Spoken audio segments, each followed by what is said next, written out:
passei no vestibular da USP. Aí meu pai falou assim, você passou na USP, né? Não vai dar pra te segurar aqui não. A ideia de vir pra São Paulo era justamente me abrir completamente e poder entender o máximo de coisas possível, né? Poder absorver tudo que essa cidade tem para oferecer. Eu achei que aqui é uma grande confusão. Acho até hoje. Vim fazer arquitetura e urbanismo. Nesse meio termo, eu estava trabalhando na faculdade num projeto de iniciação científica.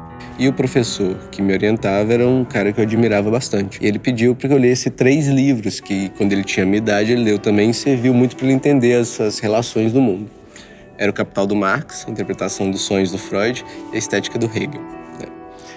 Procurei os 3 livros para ler, o Capital e a interpretação dos sonhos do Freud eu consegui, com facilidade, comprei, mas a estética do Hegel eu não achava de jeito nenhum. Quando eu comecei a trabalhar com arquitetura, ainda na faculdade, tive a oportunidade de trabalhar no Teto, que era com organização que eu já era voluntário, desde quando eu me mudei para cá. E aí eu vi algum sentido no meu trabalho com arquitetura. Quando a gente precisa trabalhar na comunidade, a primeira coisa que a gente faz é conhecer a comunidade, fazer um diagnóstico, uma atividade que envolve muitos voluntários, né? Tinha um grupo de voluntários que estava andando junto e tinha um bêbado.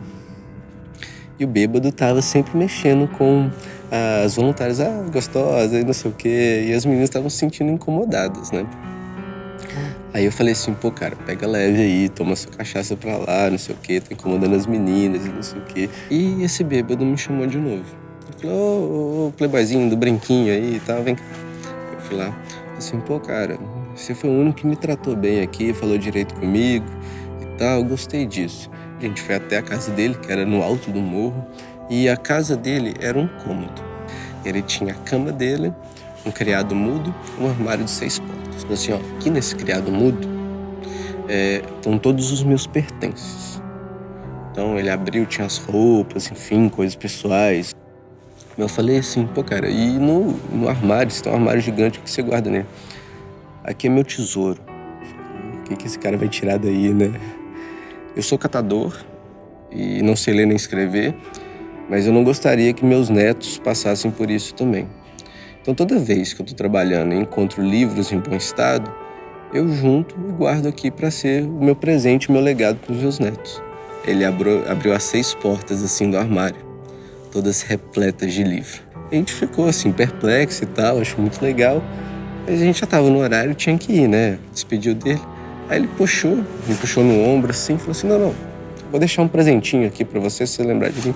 Pegou um livro assim, completamente de maneira aleatória, me deu na mão, era a estética do Hegel. O livro, ele foi tipo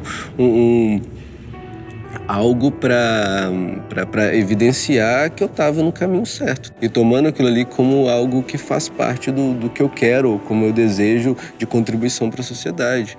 O homem, né, quando ele vê essa questão do macho homem, contemporâneo, ele tem que se provar, sabe?